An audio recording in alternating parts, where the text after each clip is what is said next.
a more personal perspective, I would say that we are living in the best of ages. We have witnessed the emergence of personal computers. We have witnessed the emergence of internet, and I should say we have witnessed the emergence of Pariska. When I started studying in 1993, all access I had to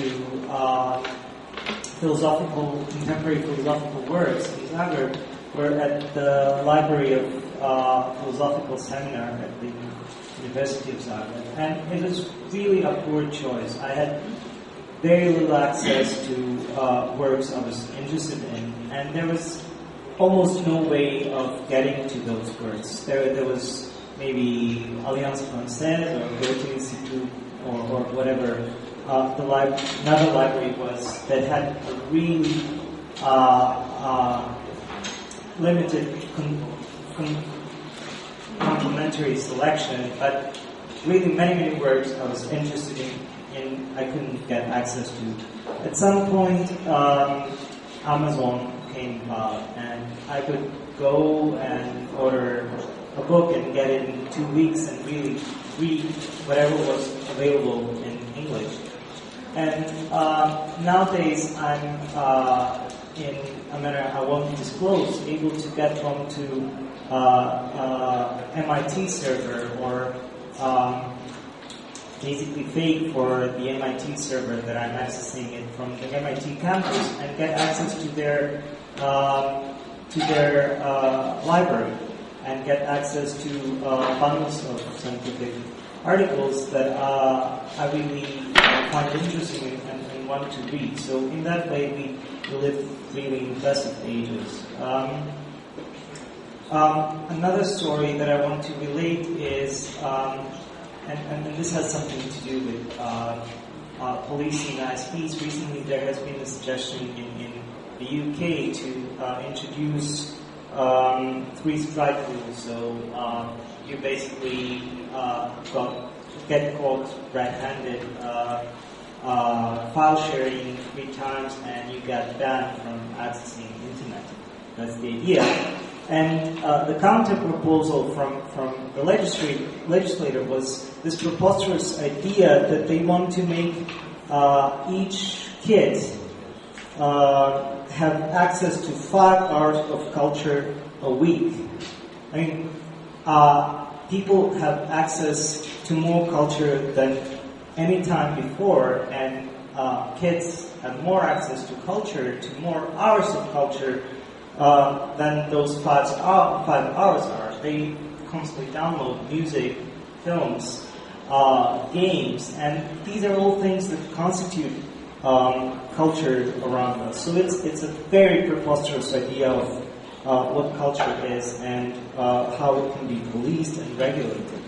I would say that copyright, the concept of copyright, had very much to do with the emergence of a particular technological constellation around technologies of reproduction.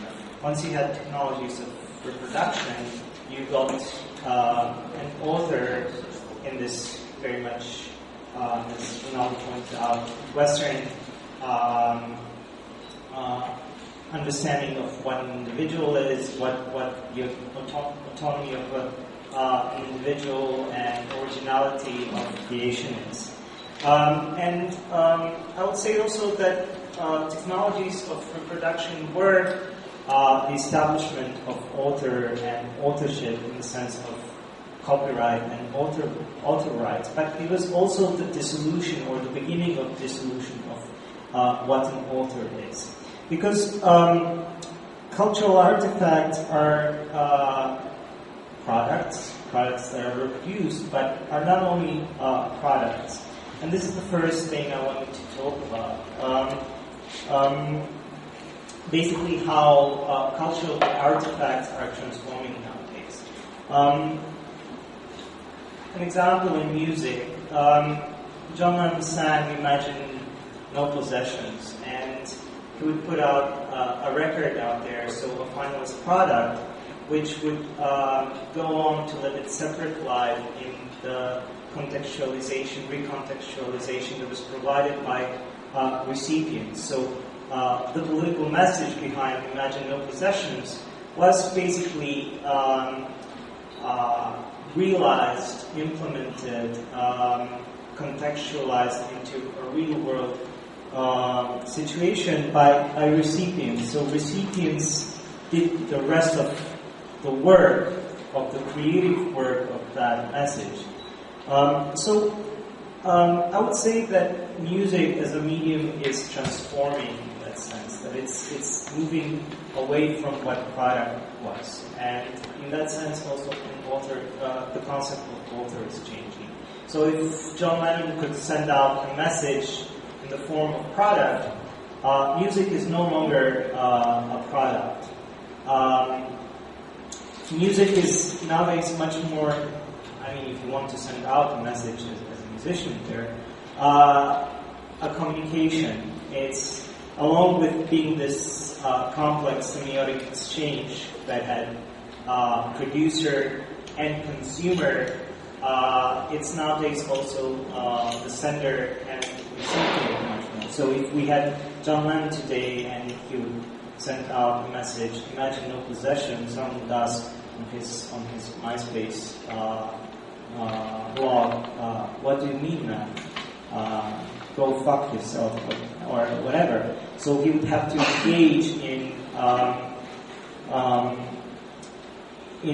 making this message political. So I would say that in that sense, being an author today is transforming, and being an author will be a much more difficult task than it was up to now, or at least being a successful author, not in terms of only of monetary incentives, but also in terms of what difference does your work create in the world. In that sense, technologies for production created a certain autonomy of the author, but also the dissolution, the unmaking of the author. An agenda for an age after copyright would be probably the autonomy of recipient. We are witnessing today that there are more and more schemes of blanket licensing, statutory licenses. More and more collecting societies collect more and more money for more and more users. Recently in Croatia, they have introduced, only to name a few, private copying levy. They have introduced public library lending levy. They have introduced photocopying levy. So in a way, the business from or monetization from copyrightable copyright works is not decreasing, it's increasing. It's only that different stakeholders rake the money. I would say that all music and most of the cultural production that is created by cultural industries soon will be based on statutory licenses. And that in that sense, cultural artifacts won't be no longer products, but services. It will be service that you can listen to, a service that you can watch, a service that you can read. This will come through technological transformation, or under pressure of the technological transformation that has already happened, and that copyright stakeholders are trying to get grips onto. And this will probably result in more rights for recipients, but very few more rights for the recipients. Yes, you will get your right to make your private copies, but hey, you already got those rights by technology and not by the copyright law. So only copyright law is in that sense only transforming, it's not, adapting, not basically trying to project into the future. So I think that crucial cloud in the future will be how to use this locus of monetization, which will be statutory royalties, blanket licenses, flat trade, cultural flat trade, or whatever the concept might be, to get more rights for the recipients and to